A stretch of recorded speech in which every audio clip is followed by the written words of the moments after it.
l'hybridation ou comment créer sa propre rose.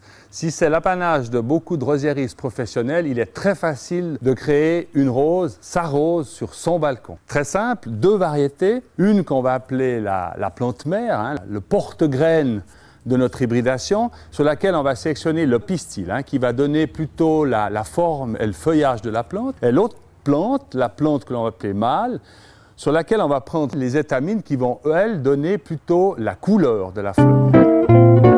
Alors, premier travail, préparation de la mère, le porte-graines. Hein.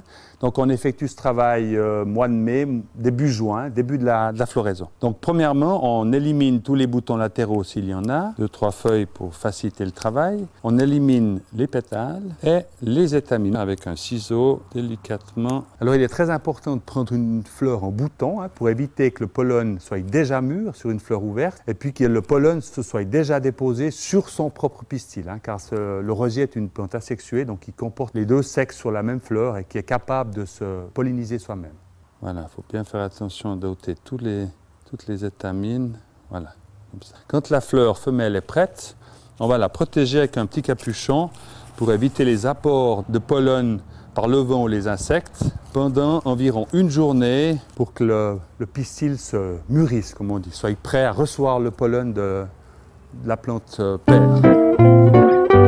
Alors voilà, on se retrouve 1 à 2 jours plus tard, hein, lorsque le pollen s'est libéré des étamines. On reprend nos équelles. On voit ici cette petite poudre jaune qu'on prend délicatement avec un pinceau et puis qu'on va déposer sur le pistil de la plante femelle. On prend 2-3 fois, voilà.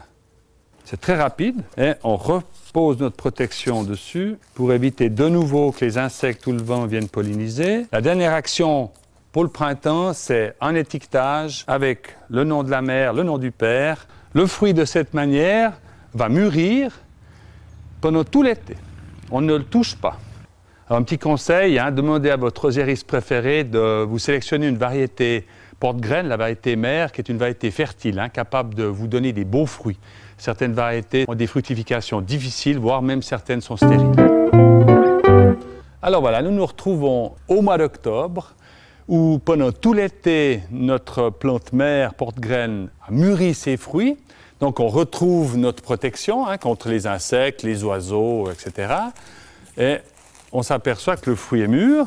Donc au mois d'octobre, on va le récolter. C'est-à-dire on le coupe et on va le garder dans une coupelle, dans un petit carton, dans un endroit sec aéré pour finir sa maturité, ce jusqu'à début janvier, date à laquelle nous allons effectuer le semis. Et voilà, au mois de janvier, qu'on reprend notre fruit, qui lui a fini sa maturité, on l'ouvre délicatement pour en extraire les graines.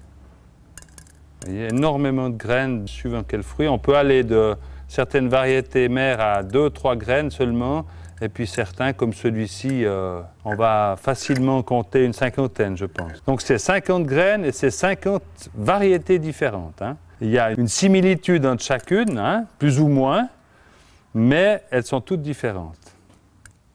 Voilà. Voilà les graines. On les voit bien ici. Alors on va préparer le semis. Le semis va s'effectuer avec un terreau comprenant, je vais dire, assez de sable et assez de terre acide, hein, plutôt terre de bruyère.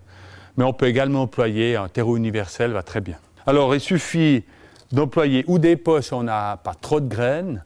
On peut aller avec des plaques alvéolaires, des terrines, voire même en couche dans des tunnels si on devient un pro de l'hybridation. Donc on va prendre un terreau, remplir son pot, presque jusqu'à la fin. On va finir le rempotage par un petit tamis pour une partie fine en surface. Alors on fait un petit peu plat avec n'importe quel outil en fonction. Après on doit choisir combien de graines on met. Hein. C'est ou bien on fait des petites lignes, ou bien on peut on fait des petits trous pour en sème 3 ou même une en fonction aussi de la quantité de graines qu'on a. Hein.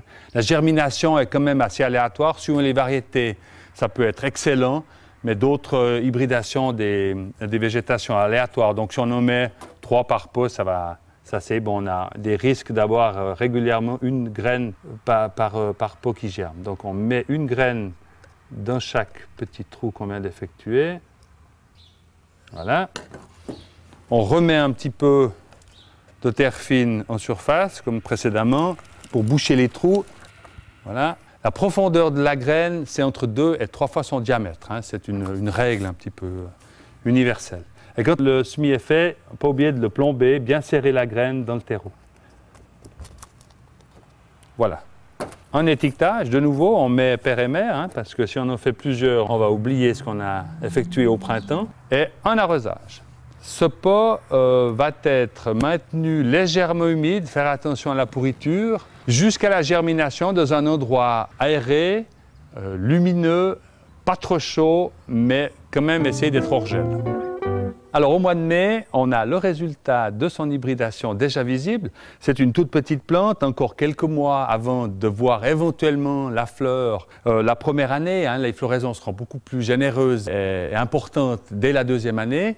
C'est un passe-temps ou un travail qui est passionnant. N'hésitez pas à le répéter, car c'est une passion qui est longue afin d'obtenir la rose que l'on désire.